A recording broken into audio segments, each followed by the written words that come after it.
नमस्कार मंडळी, स्वागत आहे तुमचं मराठी किचन तडकामध्ये। आज आपण बनवणार आहोत चविष्ट मसालेदार आणि झणझणीत माशाची भाजी घरगुती मसाल्यात अगदी सोप्या पद्धतीने। जेवणाची मज्जा दुप्पट करणारी ही रेसिपी शेवटपर्यंत नक्की बघा, कारण मी मध्ये मध्ये टिप्स देणार आहे। व्हिडिओ स्किप करू नका। एकदा ही पद्धत वापरली की हॉटेलची चव तुम्ही विसराल। लगेच आपल्याला वाटण्याची तयारी करून घ्यायची आहे। त्यासाठी 2 टोमॅटो स्वच्छ धुवून बारीक अशी पेस्ट करून घ्या। त्यानंतर आलं, लसूण, खोबरे, कोथिंबीर याची पेस्ट करून घ्या। घरकुल घ्या। लकी करी मसाला घ्या। लकी करी मसाला असेल तरच भाजी छान लागणार आहे। लकी करी मसाला हा तुम्हाला किराणा शॉपमध्ये भेटून जाईल। त्यानंतर आपल्याला ते स्वच्छ अशा मी मासे धुवून घेतलेले आहे। त्याच्यामध्ये मीठ मी 2 ते 2.5 चमचे टाकलेला आहे। 1 चमचा हळद टाकली आहे। बघा इथे मी 4 किलो मासे घेतलेत। ते जिलेबी मासा आहे आणि हे हळद मीठ टाकून झाल्यानंतर छान असं मिक्स करून घ्या।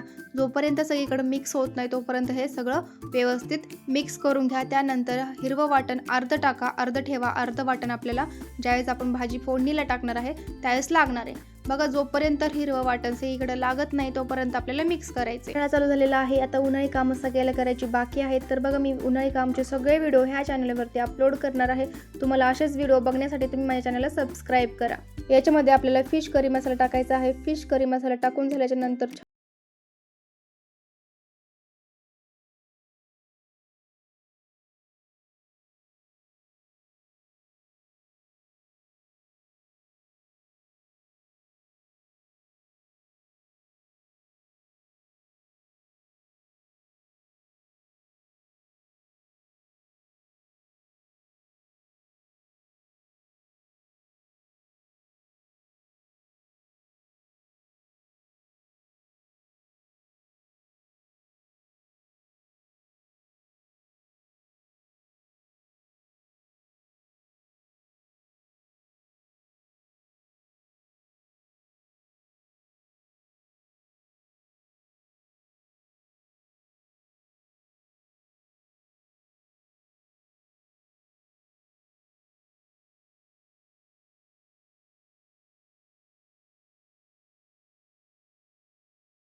टाकायचं आहे आणि परत छान असं परतून घ्यायचं।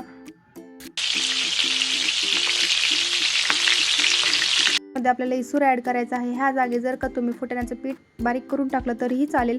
जर का तुम्हाला इसूर कसा बनवायचा माहीत नसेल तर तुम्ही मला कमेंट करून सांगा, मी नक्की व्हिडिओ अपलोड करेन। मी 1.5 लिटर पाणी गरम करून ठेवलं तर ह्याच्यामध्ये गरम पाणी करून ओतायचं आहे। तुम्ही 1 लिटर किंवा अर्धा लिटर पाणी ओतू शकता। तुम्ही तुमच्या अंदाजाने पाणी ओतू शकता। मला 6 जणांची भाजी बनवायची म्हणून मी 1.5 लिटर पाणी ओतलं आहे। अंदाजे थोडंसं मीठ टाका। ज्यावेळेस मासा आपण मीठ लावून किंवा हळद लावून ठेवलं त्यावेळेस पण मीठ टाकलं तर त्याच्यामुळे आता थोडंसं मीठ टाकायचं, जास्त टाकू नका, भाजी खारट होईल। आता बघा ह्याच्यामध्ये मला थोडंसं पाणी कमी वाटलं म्हणून मी अजून थोडं ॲड केलं। तुम्ही तुमच्या अंदाजाने पाणी ठेवू शकता। छानशी उकळी यायला लागली आहे भाजीला, त्यावेळेस आपल्याला काय करायचं, घरकुल घ्यायचं आणि थोडासा घरकुल त्याच्यामध्ये अर्धी पुडी किंवा 1-1.5 चमचा ह्याच्यामध्ये टाकून आपल्याला उकळी होईपर्यंत छान ठेवायचं आणि 1-2 उकळ्या काढायच्या। मंद आचेवरती छान अशी भाजी आपल्याला शिजून द्यायची आहे। आता ह्याच्यावरती आपल्याला थोडीशी कोथिंबीर चिरून टाकायची आहे। तुम्ही बघू शकता भाजीला किती छान तरी आलेली आहे।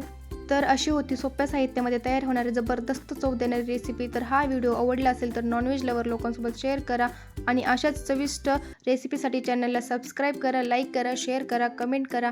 जर तुम्हाला अशाच व्हिडिओज पाहिजे असतील तर तुम्ही मला कमेंट करून सांगा। मी लवकरच तुमच्यासाठी असे व्हिडिओज घेऊन येईन। तर बाय बाय।